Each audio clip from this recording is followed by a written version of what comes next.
ఆర్థిక మంత్రి గారు ఇవాళ ప్రవేశపెట్టిన బడ్జెట్ ఒక రకంగానేమో గతాన్ని కొనసాగిస్తోంది. దీనిలో ఏమి కొత్తవి, ఆశ్చర్యకరమైనవి, దిగ్భ్రాంతిని కలిగించేవి ఏం లేవు. ఉదాహరణకి గత 3-4 ఏళ్లుగా కోవిడ్ వచ్చిన నేపథ్యంలో 4 ఏళ్ల క్రితం విపరీతంగా అప్పుల భారం పెరిగింది దేశం. ఎందుకంటే ఆదాయం తగ్గింది, ఖర్చులు పెరిగినాయి ప్రభుత్వాలకి. కాబట్టి అప్పులు చేయడం అనివార్యమైంది. కానీ గత 3 ఏళ్లుగా కాలక్రమేణా అప్పుల భారాన్ని తగ్గిస్తున్నారు. అది కొనసాగించారు. అదే సమయంలో చాలా పెద్ద ఎత్తున మధ్యతరగతి వర్గాలకి పన్నుల భారాన్ని తగ్గించారు. మరి ఈ రెండు చేసినప్పుడు ఏమన్నా దేశంలో భవిష్యత్తు కోసం పెట్టే ఖర్చు, పెట్టుబడులు తగ్గినాయా అంటే పెట్టుబడులు పెంచుతూ పోయారు. గత 2 ఏళ్లలాగానే ఇప్పుడు కూడా రికార్డు స్థాయిలో దేశంలో పెట్టుబడులు పెంచారు. ఈ మూర్తిని కలపడం అనేది ఒక అద్భుతమైన విషయం. ఎందుకంటే ఈవేళ ప్రపంచంలో గ్లోబల్ హెడ్విండ్స్ అంటాం. అంటే ఒక రకంగా ఆర్థిక ప్రగతికి ప్రతికూల పవనాలు వీస్తున్నాయి. ఓ పక్కన యూరప్లో అతిపెద్ద ఆర్థిక వ్యవస్థ, గత 30-40 ఏళ్లుగా నిరంతరం ఆర్థిక ప్రగతిని సాధిస్తున్న జర్మనీ లాంటి దేశాలు కూడా కొంచెం ఖాయిలా పడుతున్నాయి, కష్టాలు ఎదుర్కొన్నాయి. మరో పక్కన డొనాల్డ్ ట్రంప్ ఎన్నిక వల్ల ప్రపంచంలో అతిపెద్ద ఆర్థిక వ్యవస్థ 27% ప్రపంచ ఆర్థిక వ్యవస్థ అమెరికా చేతుల్లో ఉంది. అమెరికా ఒకప్పుడు ఇతర దేశాల అభివృద్ధి కూడా కావాలి, స్వేచ్ఛ వాణిజ్యం కావాలి, అందరినీ పెంచాలి, మనం కూడా పెరగాలన్న దేశం ఇప్పుడు అమెరికా ఫస్ట్, మిగతా దేశాలు ఏవైనా మాకు పర్వాలేదు. అలాగే ఆ దేశాల నుంచి దిగుమతులు మేము ఒప్పుకోం, మేము పెద్ద ఎత్తున ఇంపోర్ట్ డ్యూటీలు పెడతాం, దిగుమతి సుంకాలు విధిస్తాం, దిగుమతులని నిరుత్సాహపరుస్తాం, పెట్టుబడులన్నీ మా దేశంలోనే రావాలి, బయటకు వెళ్ళడానికి వీల్లేదని పద్ధతి తీసుకున్నప్పుడు ఖచ్చితంగా మనకి విదేశాల నుంచి పెట్టుబడులు తగ్గుతాయి, మన దేశం నుంచి ఎగుమతులు తగ్గుతాయి. అంతర్జాతీయ వాణిజ్యం తగ్గడం చేత బహుశా ప్రపంచ ఆర్థిక వ్యవస్థ మరింత బలహీనపడుతుంది. దానిలో భాగంగా మనం కూడా నష్టపోతాం, అందులో ఎదుగుతున్న దేశంగా. ఈ నేపథ్యంలో వారు ప్రవేశపెట్టిన బడ్జెట్ చాలా అద్భుతమైనటువంటిది. ఏ ఆర్థిక మంత్రి, ఏ ప్రభుత్వం అద్భుతాలు సృష్టించలేదు. కానీ ఉన్న వనరుల పరిమితితో ఆర్థిక ప్రగతిని పెంచడం కోసం ఏర్పాట్లు చేశారా లేదా? ఆ రకంగా చూస్తే మొట్టమొదటిది ఫిస్కల్ కన్సాలిడేషన్, అంటే ప్రభుత్వ అప్పుల భారాన్ని తగ్గించే ప్రయత్నం జరుగుతుందా లేదా? 3-4 ఏళ్ల క్రితం కోవిడ్ నేపథ్యంలో జాతీయ ఆదాయంలో 9.5% మన అప్పుల భారం పెరిగింది. ఫిస్కల్ డెఫిసిట్ అంటాం. అంటే ఆదాయం కంటే ఖర్చు పెరిగినట్లయితే ఆ ఖర్చును ఎట్లా మరి భర్తీ చేస్తారు? అప్పులు చేస్తారు. ఓ 30 ఏళ్ల క్రితం అప్పులు చూపెట్టకుండా నోట్లు ముద్రించేవాళ్ళు. నోట్లు ముద్రిస్తే ఏమవుతుంది? డబ్బు మార్కెట్లో చలామణి ఎక్కువయ్యి వస్తువుల ఉత్పత్తి ఎక్కువ లేకపోవడం చేత ధరలు పెరిగిపోయేవి, ద్రవ్యోల్బణం. ధరలు పెరిగితే బాగా నష్టపోయేది ఎవరు? నిరుపేదలు. డబ్బున్న వాళ్ళకి ధరలు పెరిగితే నష్టమేం లేదు. ఎందుకంటే వాళ్ళ మౌలికమైన జీవితంలో ఏ రకమైన ఒడిదుడుకులు ఉండవు. ఆహారం కానీ, ఇల్లు కానీ, బట్టలు కానీ, జీవిత అవసరాలు కానీ, విద్య కానీ, ఆరోగ్యం కానీ ఎక్కడ వాళ్ళకి ఇబ్బంది ఉండదు. కానీ డబ్బు లేని వాళ్ళు 100 రూపాయలు సంపాదిస్తే 100 రూపాయలు బతకడానికే సరిపోతుంది. వాళ్ళ తిండికి, ఇంటికి, బట్టలకి, పిల్లలను చూసుకోవడానికి, ఆరోగ్యానికి పూర్తిగా ఖర్చు అయిపోతుంది. కాబట్టి ధరలు పెరిగిపోతే బాగా నష్టపోయేది సామాన్యులు, పేదలు. అందుకని 30 ఏళ్ల క్రితం నుంచి ఈ నోట్లు ముద్రించకుండా ప్రభుత్వ లోటు, ప్రభుత్వం పెట్టే ఖర్చు మన మీద ధరల పెరుగుదల భారంగా కనిపించకుండా అప్పులు చేయడం మొదలెట్టారు. అప్పులు చేస్తే మనకేమవుతుంది? ఎంత అప్పు చేశారో మనం లెక్కెట్టాల్సి వస్తుంది. ఆర్థిక క్రమశిక్షణ అనివార్యమవుతుంది. ఎందుకంటే మన అప్పులు చెల్లించాలి, వడ్డీలు చెల్లించాలి. 9.5% 3 ఏళ్ల క్రితం అప్పులుంటే దేశ సంపదలో ఆ సంవత్సరం చేసిన అప్పు నడుస్తున్న సంవత్సరంలో 4.9% తగ్గిస్తామని చెప్పిన మాట ఇచ్చారు. హామీ నిలబెట్టుకుని 4.8% చేశారు. వచ్చే సంవత్సరం 4.4%కి అంచనా వేశారు. గత 3 ఏళ్ల చరిత్ర చూసినట్టయితే ఖచ్చితంగా ఈ అంచనాలని అమలు చేస్తారు. బహుశా ఇంతకంటే మరింత మెరుగ్గా చేయొచ్చు. కాబట్టి ఆర్థిక ప్రగతికి ఇబ్బంది లేకుండా, అప్పుల భారం పెరగకుండా, మన పిల్లల మీద భారం పెరగకుండా ప్రభుత్వ రుణాలని తగ్గిస్తున్నారు. రెండోది, అదే సమయంలో క్యాపిటల్ ఎక్స్పెండిచర్, అంటే భవిష్యత్తు కోసం పెట్టుబడి ప్రభుత్వం పెట్టేది. గత 3 ఏళ్లలో జాతీయ స్థాయిలో రికార్డు స్థాయిలో పెట్టుబడులు పెడుతున్నారు. నడుస్తున్న సంవత్సరం ఉదాహరణకి 10.1 లక్ష కోట్ల రూపాయలు ఈ సంవత్సరం ఖర్చు పెడుతుంటే దానిలో మొదటి 3 నెలలు ఎన్నికల కారణంగా ఖర్చు బాగా తగ్గిపోయింది. అయినా కూడా మిగతా 9 నెలల కాలంలో ఆ ఖర్చు అనుకున్నట్లుగా పెట్టగలుగుతున్నారు రికార్డు స్థాయిలో. వచ్చే సంవత్సరానికి ప్రతిపాదనలో 11.21 లక్షల కోట్లు, అంటే 11,21,000 కోట్ల రూపాయలు ఇంకా పెంచారు. మళ్ళీ ఒక రికార్డు. దాంతోపాటు రాష్ట్రాలకి 1,54,000 కోట్ల రూపాయలు 50 ఏళ్ల పాటు రుణం వడ్డీ లేకుండా. మనం ఎవరన్నా అప్పు ఇస్తాం 50 ఏళ్ళకి చెల్లించాలి మొత్తం, వడ్డీ లేదు అన్నట్టయితే అంటే ఫ్రీగా ఇచ్చినట్లు లెక్క. ఊరికే అప్పు కింద మనకు ఉచితంగా ఇచ్చినట్టు చూపెట్టకుండా అప్పు కింద చూపెడుతున్నారు కాగితం మీద అంతే. ఎందుకంటే 50 ఏళ్ల తర్వాత వాటి రూపాయి బహుశా 10 పైసలు కూడా చేయదు, 5 పైసలు కూడా చేయదు, వడ్డీ 1 పైసా కట్టక్కర్లేదు. కాబట్టి ఉచితంగా ఇచ్చినట్లు లెక్క. అది మరొక 1,54,000 కోట్లు. ఈ రెండు కలిపితే మనకి 11.21 ప్లస్ 1,54,000 అంటే 12,75,000 కోట్ల రూపాయలు రికార్డు స్థాయిలో మళ్ళీ ఇంకొకసారి పెట్టుబడుల మీదకి వెళుతున్నది. ఇవన్నీ చేస్తూనే చరిత్రలో ఎప్పుడు లేనంత స్థాయిలో నెలకి 1,00,000 రూపాయలు, ఏడాదికి 12 లక్షల రూపాయలు ఆదాయం దాకా, ఏడాదికి 12 లక్షల రూపాయల ఆదాయం దాకా ఆదాయ పన్ను లేకుండా చేశారు. ఇది ఎవ్వరూ ఊహించలేదు. ఏదో కొద్దిగా చిన్న చిన్న మార్పులు చేస్తారేమో అని అంటున్నాం, కానీ ఎవరు ఊహించలేదు. మరి 10 ఏళ్ల క్రితం 2.5 లక్షలు, 2,50,000 రూపాయల దాకా ఆదాయ పన్ను ఉండేది కాదు. ఇప్పుడు అది దాదాపు 5 రెట్లు పెరిగింది, 12 లక్షల రూపాయలు ఏడాదికి. మనం చాలా సందర్భాల్లో ఇతర దేశాలతో పోల్చుకుంటాం. అమెరికాను చూడండి ఒకసారి.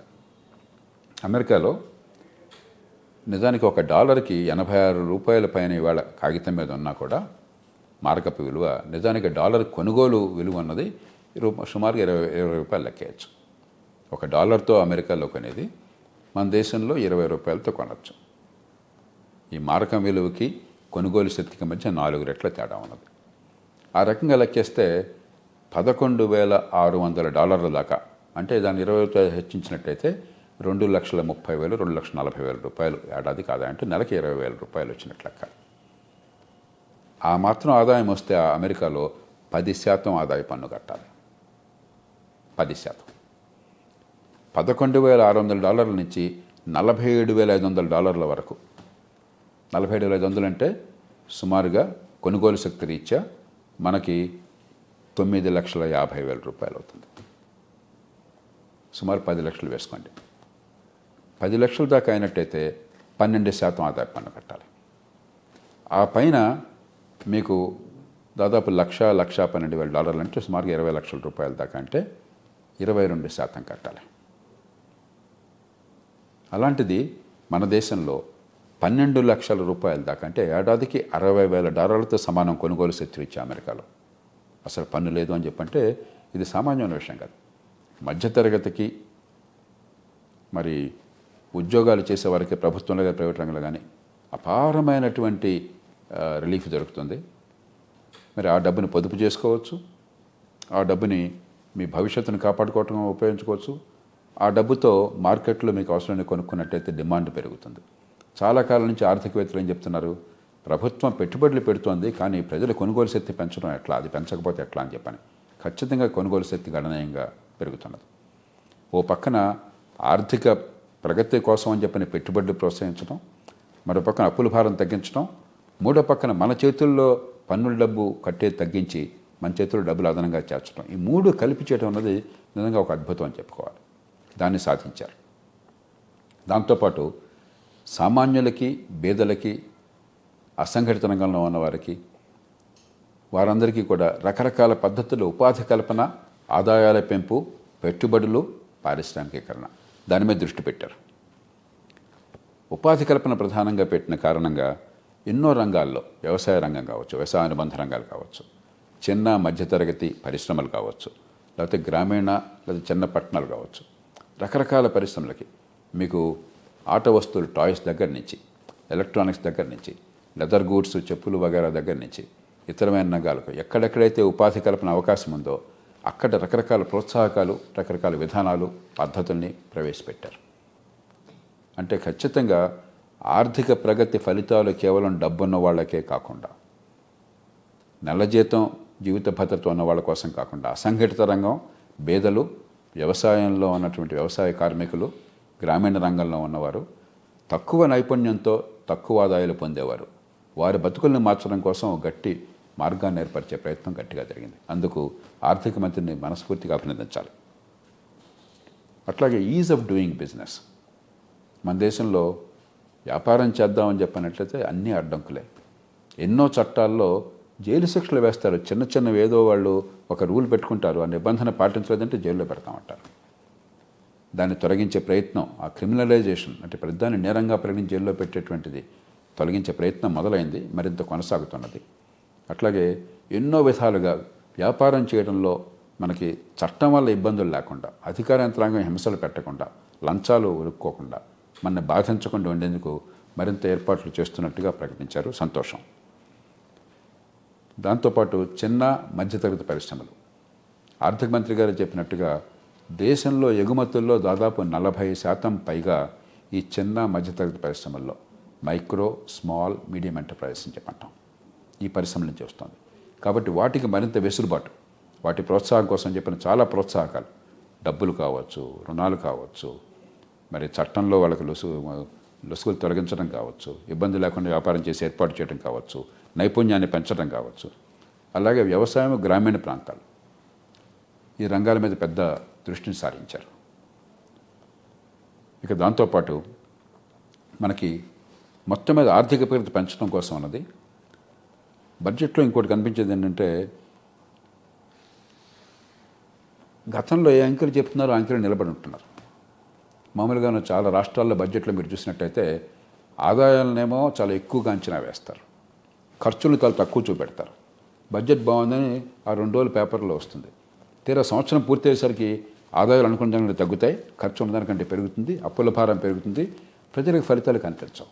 ఎందుకంటే పెట్టుబడుల మీద దృష్టి పెట్టకుండా తాత్కాలికమైన తాయిలాలు, లంచాలు మింగటం, దీని మీద దృష్టి ఎక్కువ ఉన్నది.